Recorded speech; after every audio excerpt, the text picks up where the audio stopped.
obsession with regard to marks and ranks, has to go. So, which basically means you are providing students, grades at best, not marks at all, not rank them. The ideal situation is to NTA, to that is the National Testing Agency, to very quickly get its act together and say that we have this entrance which would be for higher education institutions.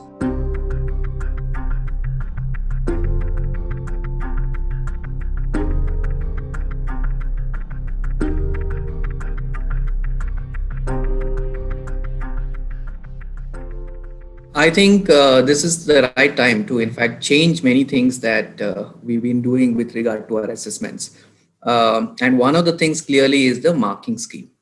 Now, it's been a long struggle to get ourselves out of this penchant or obsession with marks and ranks, right? And it's still not a complete overhauling that has happened, though CBSE has tried bringing in grades. Finally, given the kind of mark-centric society that we are, what we finally did with those grades is we again converted them into marks.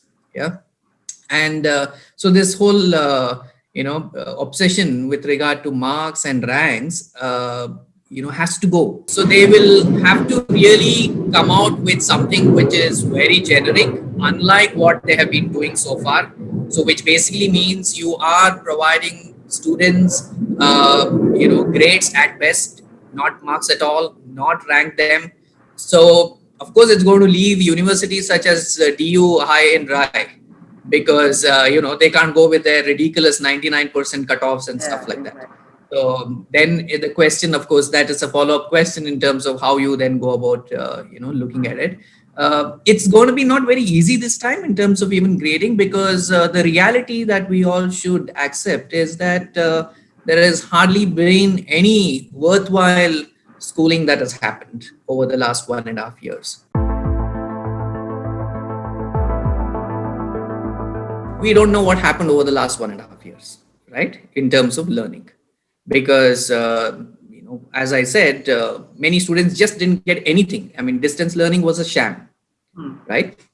So that is really the biggest challenge. So what do you do now? The only option left, hence, is to look at what happened in the 11th grade, right, in terms of what the students' performance was, what the students' attendance was, right, and possibly even go back to the 10th, because all these students today in 12th did go through a regular board situation while they were in 10th, and maybe use that as well and come up with, again, broad grading and not marks, right? I mean, if all students are A grade is what is going to come out of looking at the 10th and the 11th, then so be it.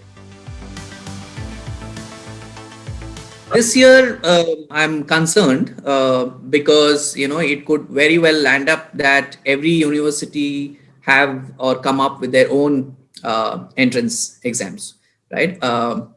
Which is problematic for students, particularly those who are not in Delhi. If DU has its exams, and particularly only with Delhi as centers, then it's very difficult, and it's the equity principle then is affected very badly. So, but then this year, hence, is a big concern. But going forward, right? So this year, hence, what is the only feasible option is probably for each of the universities, like for instance, Delhi University comes up with its own entrance assessments, right? For the various courses. Now, over the next 10 years, anyways, the roadmap is for universities to become multidisciplinary, and the affiliation system is going to go away. So the colleges affiliated to Delhi University will either become degree granting colleges, which in case they have to be multidisciplinary, which many of them are. They offer many programs, or they go on to become just a constituent college of Delhi University, right? These are the two ways in which a college can move.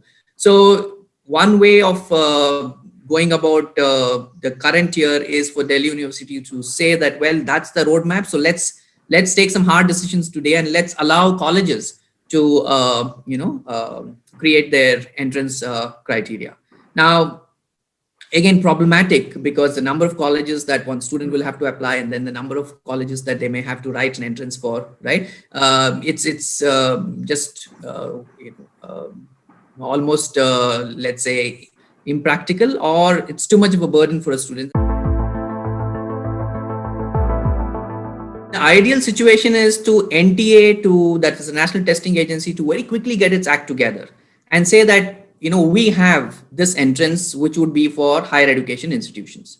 So it would come in aid of DU, it would come in aid of many other universities who are not going to have their own or who do not have their own entrances, who used to rely on the 12th board, now would in fact have a even better let's say criteria to rely on, because the National Testing Agency's assessments, if as in the draft National Education Policy, is on demand and is stress free and is not just recall based, but it's really looking at those competencies that are required for higher education, then the universities have a even better criteria to be using to enroll students who are interested to study in them.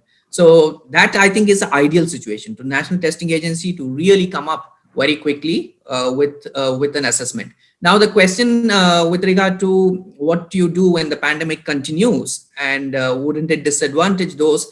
Because obviously in the pandemic situation, it probably would be an online assessment. That is true. And that's the reason, along with online, the National Testing Agency, when I say it needs to get its act together, will need to have different assessment centers across the country, spread across the country. See, finally, what the DNEP talks about is that National Testing Agency is the one which provides the assessment criteria for all universities, right? So, I mean, this is a time for NTA to very quickly get its act together and have exam centers in as many places across the country, and testing these competencies at the time that the student is ready.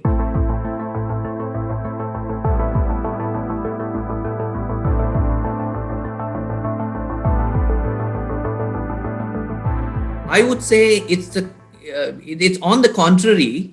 The board exams currently, in fact, disadvantage the already disadvantaged, right? So there are far more issues in the manner that the board exams are structured today, which the disadvantaged will not be able to overcome compared to the advantage. So let's, for instance, take this whole idea of board exams as it was till now. Wherein you can get your marks up to 99% by a rigorous study of the material, because a lot of it was rote memorization, right? So the better coaching center that you went to, the better school that you went to, trained you better or equipped you better to crack that exam, right? And that's the reason why we say that these exams have even corrupted the way schooling happens. It's all teaching to the test. Now, so teaching to the test that happens in, again, institutions which have been able to resource themselves with whatever is required, and students who can then go beyond the institution and further equip themselves, such as the coaching centers, right? Which we all know, I mean, the fee is quite heavy. So for students who are disadvantaged, who are anyway studying, in, let's say, government or public schools, this is an extra burden in the way that you have to tackle the current board exam and really be in the same league to be able to compete then in admissions for the same universities that the advantaged section of the society is wanting admissions in, right? So there is a clear disadvantage that exists in the current format. It's not helping those who who are marginalized. In fact, if you look at what DNEP says and the reforms that needs to happen with assessment, the comprehensive development of the student is what is going to be finally taken in. Our COVID ground reports cost us about 7.5 lakh every month. You can help our reporting from the ground. Go to thequint.com, click support the Quint tab, choose a plan and pay.